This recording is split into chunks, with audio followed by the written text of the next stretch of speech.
Hello students, this is Neeraj Gupta. In this video, we will study about section 35AD. देखिए कुछ business ऐसे हैं जिनको government encourage कर रही है। ऐसे 13 बिजनेस की लिस्ट इस सेक्शन में दी गई है क्योंकि उनकी लिस्ट, उनका नाम इस पर्टिकुलर सेक्शन में लिखा हुआ है, स्पेसिफाई किया हुआ है, इसलिए उन 13 बिजनेसेस को बोलते हैं स्पेसिफाइड बिजनेस। और कोई खास बात नहीं है। Specified business means the business specified in section 35AD। खास बात क्या है? खास बात यह है कि इनमें से जो पहले 5 हैं वो तो और भी ज्यादा प्रायोरिटी लिस्ट पे है। गवर्नमेंट उस पे जो भी आपने बिजनेस शुरू करने से पहले रेवेन्यू एक्सपेंडिचर किया है, कैपिटल एक्सपेंडिचर किया है, इन 5 बिजनेस पे 150% डिडक्शन देने को तैयार है। भूल जाइए 10% डेप्रिसिएशन रेट। इवन बिल्डिंग पे भी 100% है, मशीनरीज पे भी 100% है। तो 5 बिजनेस ऐसे हैं specified in section 35AD known as specified business, जिनमें 150% डिडक्शन मिल रही है revenue expenditure and capital expenditure की। सारा खर्चा एक बार में, whatever expenditure is incurred before commencement of business, 150% उस पर डिडक्शन दे रहे हैं, एनकरेज करने के लिए। वेटेड डिडक्शन इसको बोलते हैं। तो चलिए पहले इन 5 के बारे में ही पढ़ते हैं, फिर पढ़ेंगे उन 8 बिजनेस के बारे में, 8 बिजनेस जहां 100% डिडक्शन दे रहे हैं। Right, so let's start section 35AD।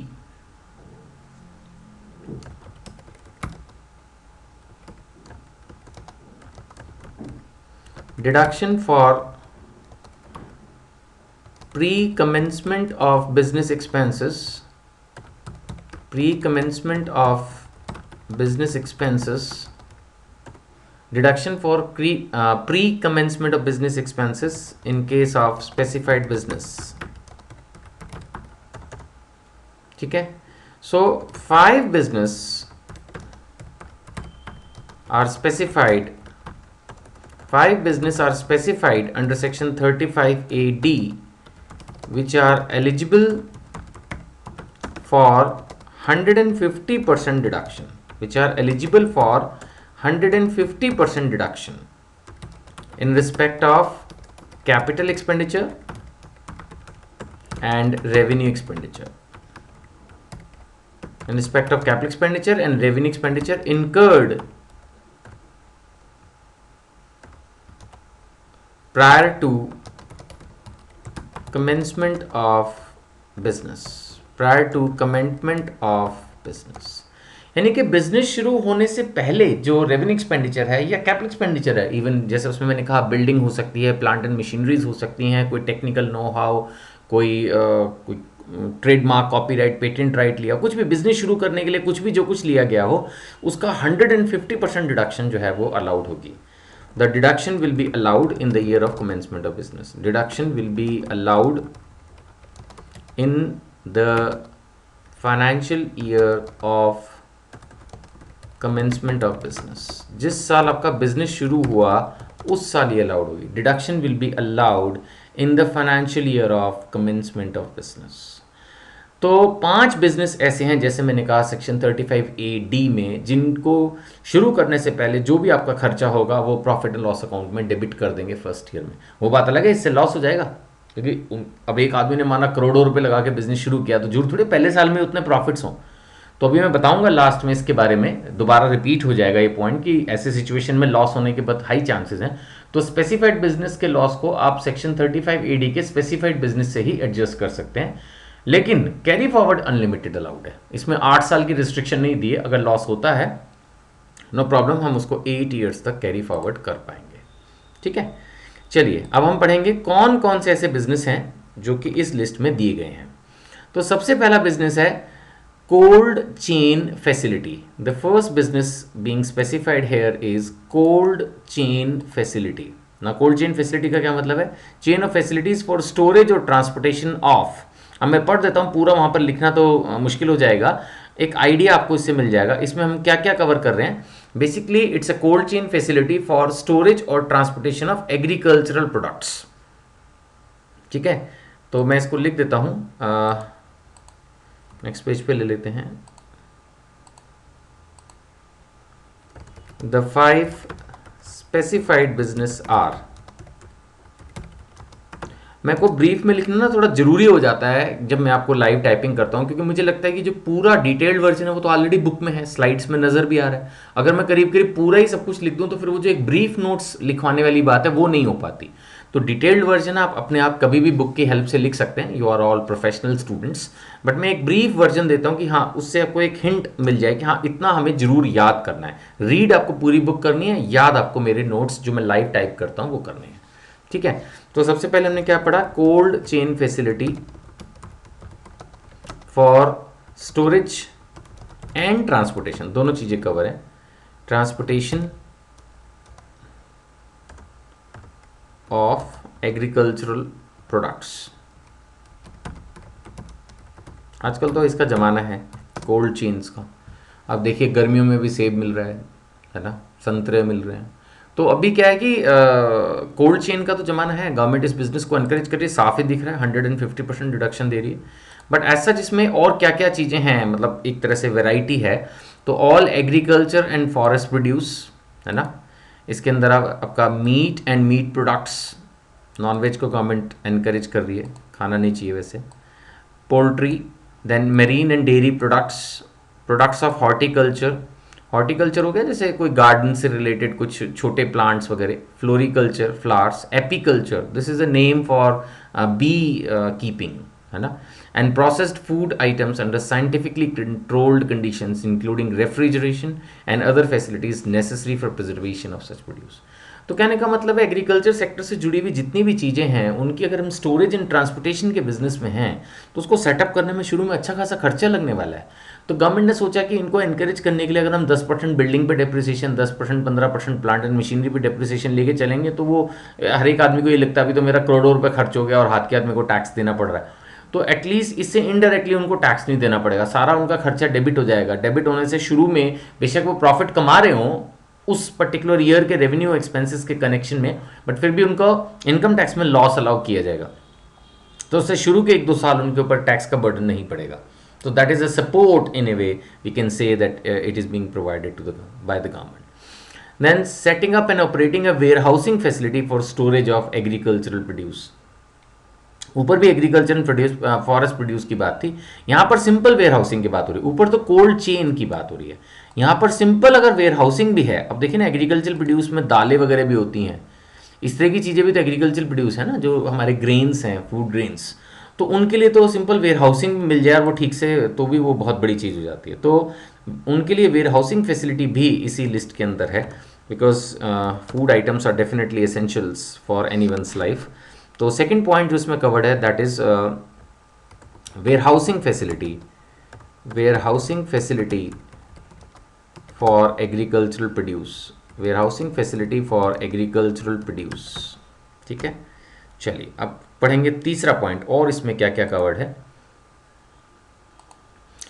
Third is hospital with at least 100 beds for patients, building and operating anywhere in India, a hospital with at least 100 beds for patients, यानी 100 beds का minimum 100 beds का hospital जो है बनाना third इनके agenda में है। Fourth अगर हम बात कर रहे हैं तो ये कह रहे हैं housing project under scheme for slum redevelopment और रीहेबिलिटेशन। ठीक है, तो ये 2 बिजनेस हमने और इनके समझे। एक तो ये बात कर रहे हैं थर्ड नंबर पे हॉस्पिटल्स की, hospitals with minimum 100 beds for patients. एक क्राइटेरिया हो गया कि भाई हॉस्पिटल एक रीजनेबल साइज का बनाए, एनकरेज कर रहे हैं कि भाई छोटा हॉस्पिटल बना रहे हैं तो थोड़ा बड़ा कर लो, आपको ये बेनिफिट मिल जाएगा। So hospital with minimum 100 beds for patients and housing scheme for slum redevelopment and rehabilitation. ठीक है, स्लम रीडेवलपमेंट, स्लम एरियाज होते हैं ना उनको वहाँ से हटा के एक अच्छी साफ़ सुथरी कॉलोनी में बसाया जाता है। तो वो प्रोजेक्ट डेफिनेटली गवर्नमेंट जो है टाइम एंड अगेन लॉन्च करती ही है, बिकॉज पुअर फैमिलीज़ को इस तरह से सपोर्ट मिलता है। तो इस तरह के जो प्रोजेक्ट्स हैं उनको बेनिफिट दिया जा रहा है यहाँ 150% का। और साथ में जो है एक लास्ट बिजनेस जो इसमें है वो है फर्टिलाइज़र्स। ये भी देखा जाए तो एग्रीकल्चर सेक्टर से ही रिलेटेड है कि जो प्रोडक्शन ऑफ फर्टिलाइजर्स है इसको इम्प्रूव करने के लिए, या including increase in the installed capacity, यानी किसी का ऑलरेडी एग्जिस्टिंग प्लांट है और उसमें उसने नई यूनिट्स लगाई हैं, तो वो सारा 150% जो है ये खर्चा आपको अलाउ कर रहे हैं। करेक्ट। सो फिफ्थ आ गया मेरा न्यू फैसिलिटीज़ और एक्सटेंशन फॉर फर्टिलाइज़र प्रोडक्शन। खाद की बहुत ज़रूरत है फर्टिलाइज़र प्रोडक्शन। ठीक है, तो ये जो 5 हमारे बिजनेस हैं जिनको ये वेरी स्पेशल ट्रीटमेंट दी जा रही है कि 100% की जगह 150%। पहली बात तो कैपिटल एक्सपेंडिचर पे तो 100% भी नहीं मिलता, कैपिटल एक्सपेंडिचर पे तो डेप्रिसिएशन मिलती है, बट सेक्शन 35A(d) में इन 5 बिजनेस पे 150% डिडक्शन जो है वो मिल रही है for both revenue and capital expenditure. यहाँ मैंने लिखा है 150% deduction respect of capital expenditure and revenue expenditure. तो ये दोनों पर 150% डिडक्शन मिल रही है इन 5 बिजनेस में। ठीक है, अब हम पढ़ेंगे उन 8 बिजनेस की लिस्ट को जिन पे 100% डिडक्शन है। Now we have a list of 8 businesses where deduction for revenue expenditure and capital expenditure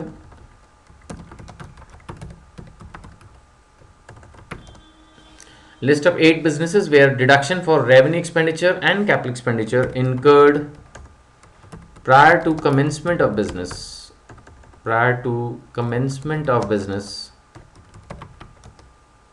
is at the rate of 100%. List of 8 businesses where deduction for revenue expenditure and capital expenditure incurred prior to commencement of business is 100%. कहाँ पर हमें 100% deduction जो है वो मिलेगी, ये अब हमने देखना है। तो ऐसे कौन कौन से बिजनेस हैं? Let's start the discussion. The first one is laying and operating a pipeline network for distribution. सबसे पहला है pipeline network for distribution, laying and operating. The first is laying का मतलब डालना, पाइपलाइन डालना, laying and operating a pipeline network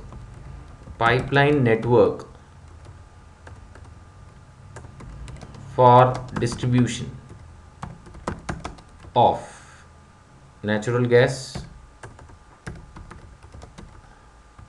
और crude और petroleum oil.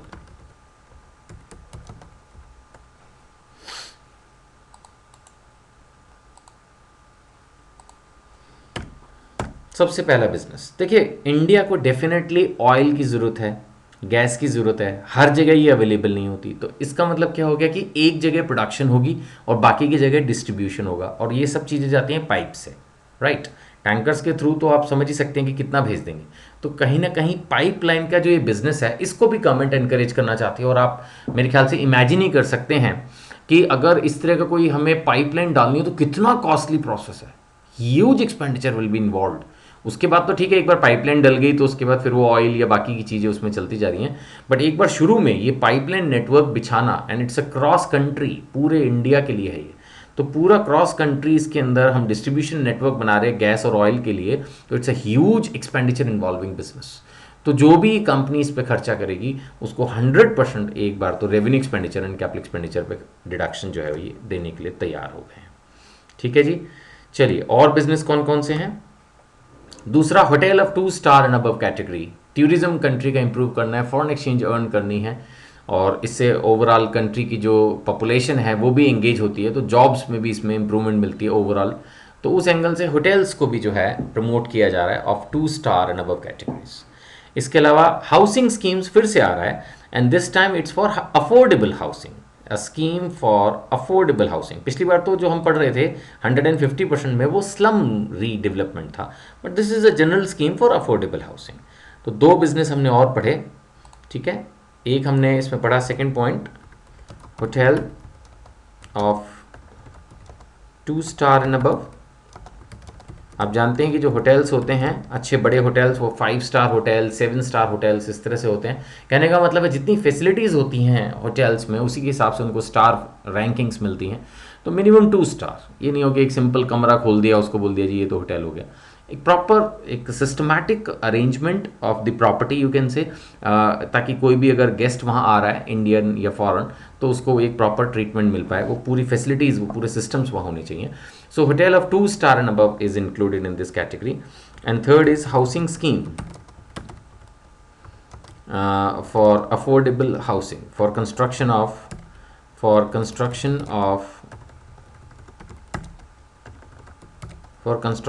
affordable houses. ठीक है. अफोर्डेबल हाउसिंग स्कीम जो है इस लिस्ट में है. इसमें भी जो आपका खर्चा होगा, कैपिटल एक्सपेंडिचर, रेवेन्यू एक्सपेंडिचर, वो 100% अलाउड है. करेक्ट. चलिए, फोर्थ हम ले रहे हैं इसके अंदर इनलैंड कंटेनर डिपो और कंटेनर फ्रेट स्टेशन. देखिए क्या होता है, पहले तो इसको समझिए. What is this inland container depot? जब आप ट्रेन में जाते हैं तो आप जो सामान लेके जाते हैं ट्रेन में, वो आप एक सूटकेस में लेके जाते हैं जिसको घर पे ही भर लेते हैं. आप ऐसा नहीं करते कि सारे अपने कपड़े और सामान जो है वो रेलवे स्टेशन पे जाके भरते हो. आप क्या करते हैं, घर में ही सूटकेस पैक कर लेते हैं and then you take it along with you. That's the concept when you travel by railways, similarly with airlines. लेकिन जब कोई चीज़ शिप में जाती है, आप सोचिए कमर्शियल एंगल से कोई चीज़ फॉरेन कंट्री में जानी है and it has to travel by ship, तो उसमें जो कंटेनर्स होते हैं वो बहुत बड़े बड़े कंटेनर्स होते हैं, है ना. शायद रियल लाइफ में किसी ने देखा हो, नहीं तो मूवीज़ में देखा होगा. तो बड़े बड़े कंटेनर्स होते हैं जो शिप्स में लोड किए जाते हैं. अब डेफिनेटली सामान जो है वो ऐसा तो होने वाला नहीं है कि पहले पोर्ट पे जाएगा और फिर वहाँ पर कंटेनर्स में उसको डाला जाएगा. इतना स्पेस नहीं होगा. आफ्टर ऑल पोर्ट्स जो हैं वो बड़े होते हैं, लेकिन फिर वो सामान भी वहाँ पे उसी तरफ से लार्ज वॉल्यूम में, लार्ज स्केल पे जाता है.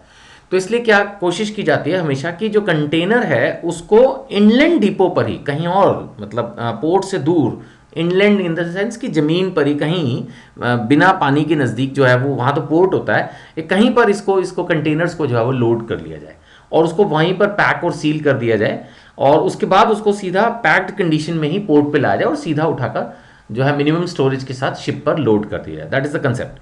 सो इनलैंड कंटेनर डिपो, इस बिजनेस को भी गवर्नमेंट जो है वो एनकरेज कर रही है. तो ये फैसिलिटी अगर आप क्रिएट कर रहे हैं तो ये भी इस लिस्ट में है. और अगर मैं हाथ के चलो एक पॉइंट और भी पढ़ दूं तो bee keeping and production of honey and bees wax.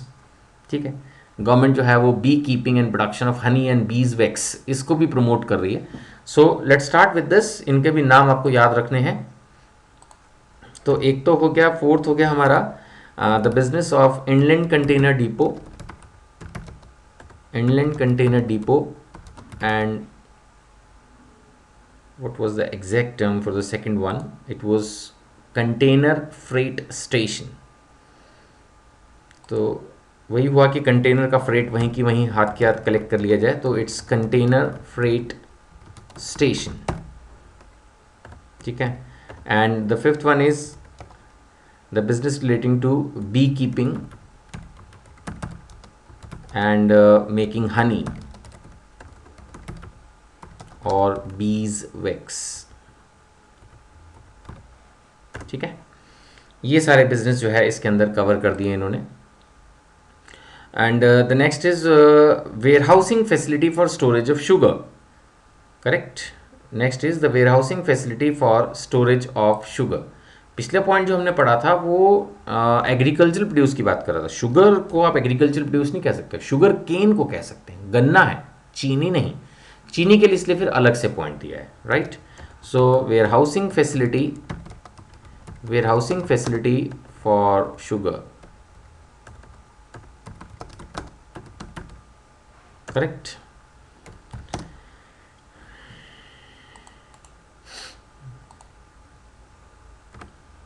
Seven point. And उसके बाद दो और हैं जो नए लास्ट फ्यू ईयर्स में ऐड हुए हैं. एक तो है laying in operating a slurry pipeline for transportation of iron ore. देखिए जो आयरन ओर है ना, ये भी एक तरह से ना, अगर हम इसको जहाँ पर प्रोड्यूस कर रहे हैं, एक्सट्रैक्ट कर रहे हैं, क्रिएट कर रहे हैं, वहाँ से साइट्स पे ले जाना इनको ट्रक्स में बड़ा कम्बरसम और कॉस्टली प्रोसेस हो जाता है. और आमतौर पर ये बहुत इंटीरियर्स में इस तरह के काम हो रहे होते हैं. ये कोई ऐसा नहीं है कि डेंसली पॉपुलेटेड एरियाज में हम आयरन ओर को क्रिएट कर रहे हैं, है ना.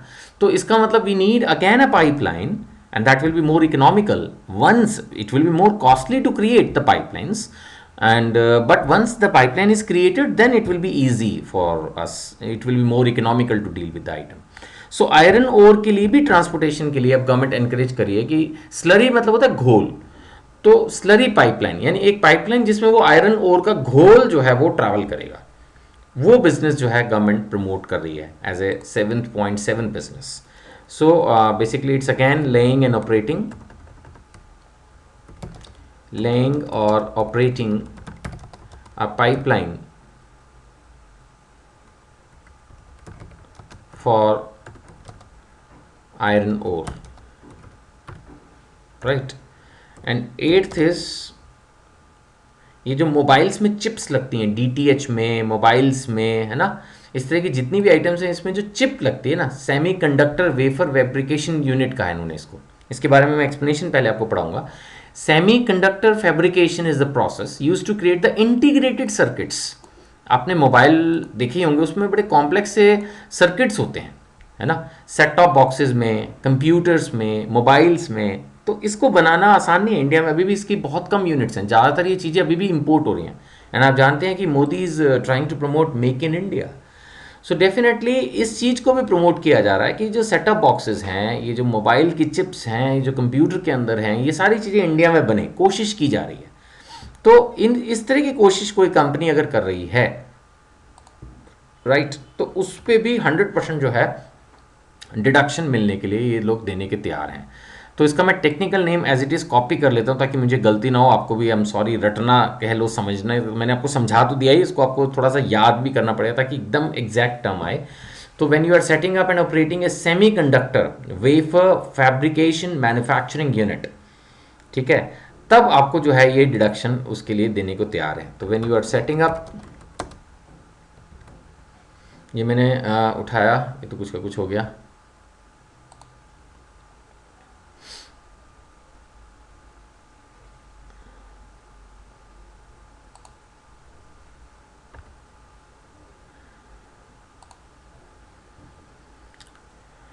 setting up a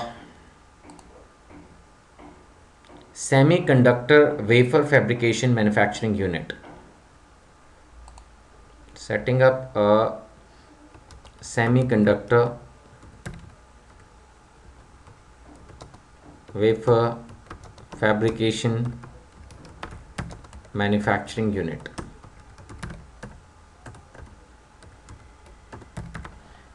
जैसे मैंने आपको बताया, इसके अंदर mobiles, set top boxes, computers, इनकी चिप्स बनती हैं. तो वो बिज़नेस अब गवर्नमेंट एनकरेज कर रही है कि उसको इंडिया में किया जाए. तो उसको एनकरेज करने के लिए 100% डिडक्शन देने के लिए ये लोग तैयार हैं. ठीक है. सो अभी तक मैंने आपको 13 बिजनेस थे, उनकी लिस्ट दे दी है. मैंने आपको बताया था कि सेक्शन 35 AD में स्पेसिफाइड बिजनेस हैं. कुछ बिजनेस ऐसे हैं, पहले 5 जिन पे 150%, 150% डिडक्शन है, और कुछ हैं जिन पे 100% है. तो जो 550 वाले थे वो थे cold chain facility for storage and transportation of agricultural products, warehousing for agricultural products, hospital with 100 beds, slum redevelopment housing projects and fertilisers production. जहाँ तक 100% वाले जो हैं, इसके अंदर आपका pipeline network for natural gas and petroleum oil, hotel of 2 star and above, housing scheme which is relating to affordable houses, then inland container depots, beekeeping and making honey, warehousing for sugar, then pipeline for iron ore and semiconductor wafer fabrication manufacturing units. ठीक है. चलिए, और इसमें थोड़ी थोड़ी बातें भी और हैं, लंबा सेक्शन है ये, अपने आप में थ्योरी के हिसाब से काफ़ी कहानी है इसमें. 3 खर्चे इसमें अलाउड नहीं किए हैं. One is acquisition of land, the other is goodwill and the third one is financial instrument. तो ये 3 भी आपको याद रखने हैं कि और तो सब कुछ ये अलाउ कर रहे हैं, बट इन 3 खर्चों पे इनको अलाउड नहीं किया है. So 3 expenses are not covered by, 3 expenses are not deductible. 3 expenses are not deductible under section 35 AD. 3 खर्चे अलाउड नहीं किए हैं. पहला एक्विजिशन ऑफ लैंड, ये लैंड के पीछे तो वैसे ही पड़ रहते हैं, उसका खर्चे को तो ये खर्चा मानते ही नहीं है. First is acquisition of land. दूसरा है परचेज ऑफ गुडविल. अगर कोई गुडविल पे इन्वेस्टमेंट की है तो उसको नहीं मानते हैं, परचेज ऑफ गुडविल. ठीक है. और तीसरा इन्होंने किया था फाइनेंशियल इंस्ट्रूमेंट्स. कोई भी अगर फाइनेंशियल इंस्ट्रूमेंट्स लिए हैं, फाइनेंशियल इंस्ट्रूमेंट जैसे कोई डिबेंचर्स, बॉन्ड्स, कुछ भी इस तरह से लिया है, तो वो कोई खर्चा नहीं माना जाएगा. तो फाइनेंशियल इंस्ट्रूमेंट्स, इन 3 खर्चों को सेक्शन 35A D कवर नहीं कर रहा है, राइट। चलिए, इसके अलावा उन्होंने कहा है कि अगर हम आपको 100%, 150% डिडक्शन दे ही रहे हैं तो जो नॉर्मल डिडक्शंस मिलती हैं सेक्शन 80 में वो नहीं मिलेगी। सेक्शन 10AA में एक्सपोर्ट के लिए कई बार एग्जाम्शन मिलती है, वो नहीं मिलेगी। तो ये दोनों चीज़ें इन्होंने साथ साथ एक तरह से वहाँ पॉजिटिवली आपको डिडक्शंस अलाउ की। तो क्योंकि वैसे भी जब सारा खर्चा आप क्लेम कर ही चुके हो तो फिर अब कितने बेनिफिट देने वाली बात है ना, कि आमतौर पे एक सेक्शन में बेनिफिट दे दिया तो दूसरे सेक्शन का फिर बेनिफिट नहीं अलाउ करते। सो दैट वे इन्होंने कह दिया कि अगर आप सेक्शन 35AD का बेनिफिट ले रहे हो, 100 and 150% डिडक्शन क्लेम कर रहे हो, तो एक तो सेक्शन 80 में जो डिडक्शंस मिलते हैं, अगर आप ये सेक्शंस की लिस्ट याद रख सकें तो बहुत अच्छा है। अदरवाइज इतना ध्यान रखें कि जो मेजर डिडक्शंस ऑफ सेक्शन 80 हैं इंडस्ट्रियल हाउसेस के लिए, कॉर्पोरेट एसेसीज के लिए, बिजनेस हाउसेस के लिए, वो नहीं मिलेगी। और एक सेक्शन 10AA की एग्जाम्शन होती है जब हम एक्सपोर्ट करते हैं, वो भी इसमें नहीं मिलेगी। इसके अलावा एक और पॉइंट इसमें कवर किया है, अभी और भी पॉइंट्स हैं, पेशेंटली सुनते रहिएगा, कि अगर सपोज आपने कोई कैपिटल एसेट ली, इमेजिन कीजिए आपने एक मशीन खरीदी 50 लाख रुपए की और उस पर 100% या 150% डिडक्शन ले ली, तो ऑब्वियसली फिर जब आप उसको बेचोगे, जब आपने खरीदी तो वो प्रॉफिट एंड लॉस अकाउंट में डेबिट हो गई, एक तरह से खर्चा हुआ, तो जब आप उसको बेचोगे तो sale price will be taxable as business income, चाहे स्क्रैप वैल्यू हो, नॉमिनल अमाउंट हो, whatever, but that will be taxable. ठीक है, तो चलिए आगे बढ़ रहे हैं इसके अंदर। अब हम नोट्स में आ जाते हैं, लास्ट स्टेप पे आ गए हैं एक तरह से। तो इसके ऊपर और नोट्स में हम ले रहे हैं, सबसे पहली बात हमने ये कवर की नोट में कि अभी हमने पढ़ा कि उसको जो है, if assessee is claiming benefit of this section, then he cannot claim deductions of section 80IA etc. and exemption under section 10AA. If assessee is claiming benefit of this section, then he cannot claim deductions of section 80IA etc. and exemption under section 10AA. ये दो चीज़ें इन्होंने मना कर दी हैं, इस पे नहीं आपको मिल पाएगा अगर आप इस सेक्शन का क्लेम करें। दूसरी बात, if a capital asset for which deduction has been claimed under section 35AD, if a capital asset for which deduction has been claimed under section 35AD is sold, then sale price will be taxable as business income. Logical है, जब चीज हमने खरीदी उस वक्त उसका सारा पैसा हमने डेबिट किया प्रॉफिट एंड लॉस अकाउंट में, उसको हमने एक्सपेंडिचर मान के चला, तो ऑब्वियसली जब हम कल को उस एसेट को बेचते हैं, सेल करते हैं, तो वो सेल प्राइस हमारे लिए टैक्सेबल हो जाएगा एज बिजनेस इनकम। करेक्ट। चलिए और आगे बढ़ेंगे हम। Now will move further for the third point. अब इसमें बात ये आ रही है कि जो एसेट आपने खरीदी है स्पेसिफाइड बिजनेस के लिए, उसको फिर इधर उधर यूज नहीं करना। भाई आपने 100% खर्चा क्लेम किया ये कह के कि मैं इसको यूज करने वाला हूँ फॉर मैन्युफैक्चरिंग या जो भी एक्टिविटीज प्रिस्क्राइब्ड है, मैं होटल के लिए यूज करने वाला हूँ, मैं हाउसिंग के लिए यूज करने वाला हूँ, मैं इनलैंड कंटेनर डिपो में यूज करने वाला हूँ, for warehousing of sugar की बात आई, एग्रीकल्चर प्रोड्यूस की बात आई, जो भी है, then you use it for specified business for a period of 8 years। 8 साल आप यूज करो, पहला साल और 7 और, टोटल 8 years के लिए you use that particular asset for the specified business. अगर आप ऐसे नहीं करते, आप इसको इधर उधर ले जाते हो, तो उन्होंने कहा कि फिर हम इसकी डीम्ड डेप्रिशिएटेड वैल्यू को टैक्सेबल कर देंगे। इमेजिन कीजिए कि आपने एक मशीन खरीदी और उस मशीन को आपने यूज किया for the this suppose warehousing के लिए आपने यूज किया, एक वेयर हाउसिंग आपका जो है वेयर हाउस आपने बनाया था फॉर दिस शुगर, तो शुगर के लिए वेयर हाउस आपने तैयार किया, उसमें मान लेते हैं कोई मशीन थी 20 लाख रुपए की, और 2 साल तक आपने उसको वहीं यूज किया, फिर आप इधर उधर यूज करने लग गए। अगर बेच दोगे फिर तो इन एनी केस टैक्सेबल हो जाएगा, लेकिन सपोज आपने बेचा नहीं but you are now using it for some non specified business, ठीक है ना, शुगर की जगह मान लेते हैं ऑयल में यूज करने लग गए या किसी भी एनी प्रोडक्ट में अदर देन शुगर जो अलाउड नहीं है 35AD में। अब अगर वो मशीन 20 लाख रुपए की अगर आपने अपने बिजनेस में रूटीन में यूज की होती तो उस पर पहले साल 15% डेप्रिसिएशन मिलता, 3 लाख, ऐसे ही फिर 17 लाख पे 15% और डेप्रिसिएशन कट के कुछ उसकी डीम्ड डेप्रिशिएटेड वैल्यू आ जाती, ठीक है, मान लेते हैं 15.5 लाख 15,70,000 के आसपास कोई वैल्यू आती, तो वो जो है अब एक तरह से आपके लिए टैक्सेबल हो जाएगी, द डीम्ड डेप्रिशिएटेड वैल्यू। यानी हम ये मान के चलेंगे कि अगर हमने 35 एडी नहीं लिया होता तो उस पर्टिकुलर कैपिटल एसेट पे आज तक हमने कितना डिडक्शन ले ली होती रूटीन में सेक्शन 32 में, तो उतनी तो अलाउ कर देंगे, बाकी की डिडक्शन एक तरह से ये डिसअलाउ कर रहे हैं। सो उस पर्टिकुलर एसेट की डीम्ड डेप्रिशिएटेड वैल्यू को करंट ईयर में टैक्स किया जा रहा है। और लॉस के लिए जैसे मैंने आपको बताया था सेक्शन 73A में कि अगर किसी स्पेसिफाइड बिजनेस में लॉस है तो उसको दूसरे स्पेसिफाइड बिजनेस से अनलिमिटेड पीरियड के लिए हम कैरी फॉरवर्ड करके एडजस्ट कर सकते हैं, उसमें कोई प्रॉब्लम नहीं है, राइट। तो नोट नंबर 3 हम ले लेंगे। एक तो ये बात है कि if an asset is purchased for a specified business, if an asset is purchased for a specified business and its expenditure claimed as deduction under section 35AD, then this asset should be used for such business at least for a period of 8 years। 8 साल तक उसको फिर उसी business में use करो। If an asset is purchased for a specified business,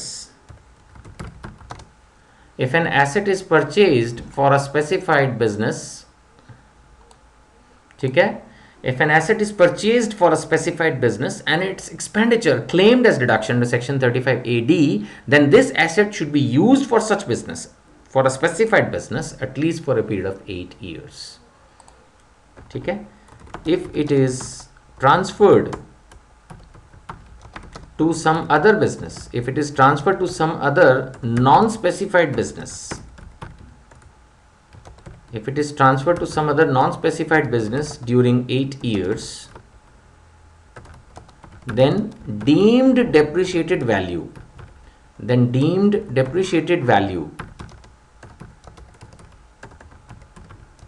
shall be taxable as business income, then deemed depreciated value shall be taxable as business income in the year of such transfer. जिस साल आपने transfer किया उस साल वो taxable हो जाएगी आपके लिए एज बिजनेस इनकम। जैसे मैंने एग्जांपल भी लिया प्लांट एंड मशीनरी का, बिल्कुल ऐसा ही एग्जांपल एक आपके असाइनमेंट में भी दिया हुआ है, प्लीज़ उसको ध्यान से पढ़िएगा। उसमें सिंपल इतना है कि 50-50 लाख की 2 बिल्डिंग्स ली गई हैं। मैं देखता हूँ क्या उसका एग्जैक्ट डेटा क्या है, मैं आपको बताता हूँ अभी, फिर लॉस वाला पॉइंट भी लिखवाता हूँ। ये एक एग्जाम्पल दिया हुआ है, हाँ 100 लाख 50-50 लाख की 2 बिल्डिंग्स जो है वो ली गई हैं। फिर बताया कि एक बिल्डिंग जो है वो नॉन स्पेसिफाइड बिजनेस में 1 साल के बाद ट्रांसफर कर दी, तो रूटीन में 50 लाख पे बिल्डिंग पे 10% डेप्रिसिएशन मिलता 5 लाख। यानी अगर दूसरे साल में हम उस बिल्डिंग को नॉन स्पेसिफाइड बिजनेस में ट्रांसफर कर दें तो बस 5 लाख की जो डेप्रिसिएशन मिलती थी उतनी ही डिडक्शन मिल पाएगी, टेक्निकली बाकी की डिडक्शन विड्रॉ हो जाएगी। तो जो 50 लाख की डिडक्शन ली थी उसमें से 5 लाख माइनस करके जो डीम्ड डेप्रिशिएटेड वैल्यू आ रही है 45 lakh, that will become taxable as business income. ठीक है जी। तो लास्ट पॉइंट इसके अंदर हमारे पास जो है नोट 4 कह लीजिए, वो है लॉस का क्या करने वाले हम। Note 4, if there is a loss in specified business, if there is a loss in specified business, then it can be adjusted